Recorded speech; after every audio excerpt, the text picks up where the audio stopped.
In this video, you're going to learn why training for performance rather than aesthetics is actually going to lead you to better results, as well as aesthetics as a byproduct. Now, if you're anything like me, you have multiple goals at once. And at some point in my life, I felt like I was just going around in circles, going for so many different goals and not making any progress in any of them. And you've probably been in that position too. But every time you make progress towards one goal, you feel like you're losing progress in another and you just keep switching between them. And you're making no progress at all. And it's frustrating. Your confidence suffers, your focus, your consistency, your belief in going to the gym and being able to make a change for yourself, that all goes downhill from there. But before I go any further, why should you listen to me? For the past 7 years of my life, I've dedicated to running. 4 of those in high school, 1 of those in college, both competitively. And during my time running, I've had 3 different lives, completely different from each other, one of which you actually be able to resonate with. The first life, I lived as a super skinny kid.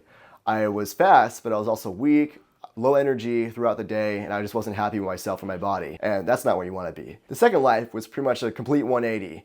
I stopped running after college after just being mentally drained. My times were slow, and I had a horrible relationship with running at that point, so I quit. Aside from like a couple runs a week, because I was scared about losing my gains that I've built in the gym as I started lifting. I listened to all these bodybuilders online telling me what to do because I was super malleable to their advice. And I felt stuck then too because my cardio tanked, my asthma symptoms that I had beforehand came back, and I felt stuck again. And that's when I turned to running again. I kept my lifting, kept my running together, combined the two. And when I started combining the two together again, that's when my third life began. The one I'm living right now, where I'm running fast, lifting heavy, and looking good. And that's the one I plan to continue on forever because this training is sustainable. It gets you the results you want. In this current stage of training, I'm just trying to get my 5K down. That's my priority right now. So I've been running more, about closer to 40 miles a week versus the 20 I was doing earlier. But honestly, I've been surprising myself too because recently my lifts have actually gone up. I've been getting stronger, been training smarter, and just been feeling better. My body, the way it performs, I'm able to compete in the races and also lift heavy and look good. So that's exactly where I want to be. So if you want to build a physique that not only performs well, but looks good too, then this is what you got to do. The first and most important thing is to not drop lifting at all. So if you're already lifting, don't drop it if your goal is performance. Like, don't watch this video like, oh, Michael said just to focus more on performance, so I'm going to stop lifting at all because the lifting is all my performance. No, lifting is going to help your performance. What I'm saying is we're going to help you train in a way that it's going to help with your running performance, but also as a byproduct, give you the aesthetics as to someone who's an athlete. The second thing to focus on is going to be lifting on your easy run days. Don't lift on like your tempo, threshold, sprint days, because then that's going to impede with recovery.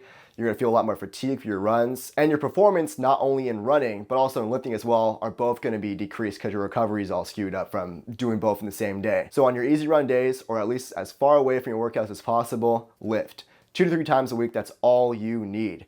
And focus on just prioritizing the compound lifts, squat, bench, deadlift, overhead press, etc., those big lifts that are going to target multiple muscle groups to make them stronger and more powerful. The next one I have for you, and especially for people who are doing higher mileage, is to eat. When we run, we burn a shit ton of calories, and that's going to impede on our growth in the gym and also in running as well. Because if we're not recovering, we're not adapting, we're not going to be getting faster, lifting heavier, or looking good. So make sure you're eating enough.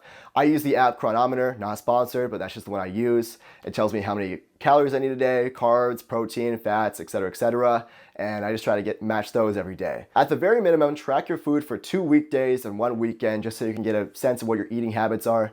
Maybe Tuesday and Thursday, track your food, and then as well as Saturday or Sunday for the weekend, just to see like what your eating habits look like. Are you eating enough to fuel your workouts and your lifting? Because again, you're gonna be burning a shit ton of calories from lifting and running, so you wanna make sure that you're on top of that. I attribute my recent success in the gym, lifting heavier as I'm running faster, just to simply just eating enough. Of course, training, that's big too, making sure I'm actually giving my body a stimulus to work on, but fueling, recovering, that is also extremely important as well. My final tip I have for you is progressive overload. Make sure you're actually progressing in not only your running workouts, but your lifts as well.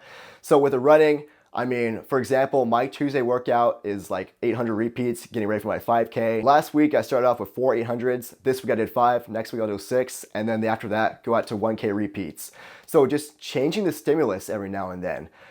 If you're not gonna increase the reps, maybe increase the weight, or in running terms, increase the speed that you go at. Just change it so your body doesn't get comfortable, you know?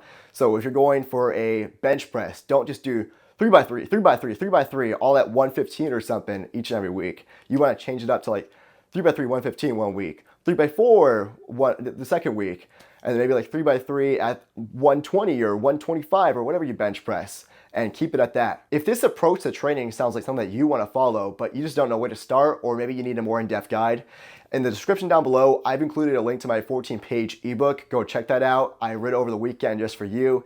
It's got all my experience training, lifting and running together to the point where I've gotten to now. It's got all the advice in there that you could ever need.